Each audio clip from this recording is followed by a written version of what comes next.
ዮሐንስ መጥምቁ ታሰረና እንዴ አንተ ነህ ወይስ ሌላ ነው የምንጠብቀው አለው። አንተ ኢየሱስ አይደለህም እኮ ነው ያለው እና በኢየሱስ ተሰናከለበት ይላል። ለምን በዛ ሰዓት ለእሱ መውጣት ፈልጓል። ኦልሬዲ እሱ በኤልያስ መንፈስና ኃይልን የመጣው ኃይል አለው፣ መውጣት ይችላል።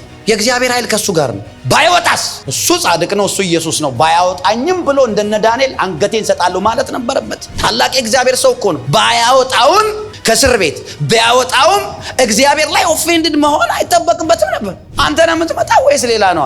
ያያችሁትን ሂዱና ንገሩ አለ። ኢየሱስ ምንም ሊያድነውም ኃይል አላከለት። አንዳንድ ጊዜ የምንፈልገውን ባናገኝ ምንድነው? ከዛስ እሱ ግን በኢየሱስ ተሰናከለበት ይላል። ኢየሱስ ደቀ መዛሙርቱ ወደ ዮሐንስ ተመልሰው ሲሄዱ ምን እንዳለ ታውቃላችሁ? በእኔ የማይሰናከል እሱ የተባረከ ነው አለ። Blessed is he that is not offended of me አለ። ኦፌንስ ነው ዮሐንስን የገደለው። ብዙ ጊዜ እኔ በጣም አንዱ ካውንስሊንግ ከመቀመጠው ጉዳይ በቤተ ክርስቲያን ሮንግ ፋስቲንግ እና ፕሬየር ነው።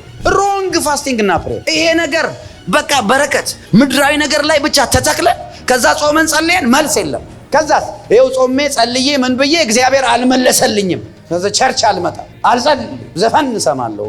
ወይኔ ጉዴ ፈላ፣ ወይኔ ጉዴ ፈላ የሚለው ዘፈን እኮ እንደዛ ነው። ጩሂ ብረሪ ብረሪ ጥፊ ጥፊ ይለኛል። ሰው እንደዚህ ለማለት ወዳለው ኢየሱስ የሚለውን የወደደውን ጌታ ትቶ ይሄዳል። ለምን? ሮንግ ጸሎት ሆፕለስ ያደርጋል። ሮንግ ጸሎት ተስፋ ትቆርጣላችሁ። በእግዚአብሔር ላይ ሆፓችሁ ኩዊት ታረጋላችሁ። it will make hopeless Christians produce ያደርጋል። ሮንግ ጸሎት በእግዚአብሔር ዲስአፖይንትድ እንድትሆኑ ያደርጋል። ሮንግ ጸሎት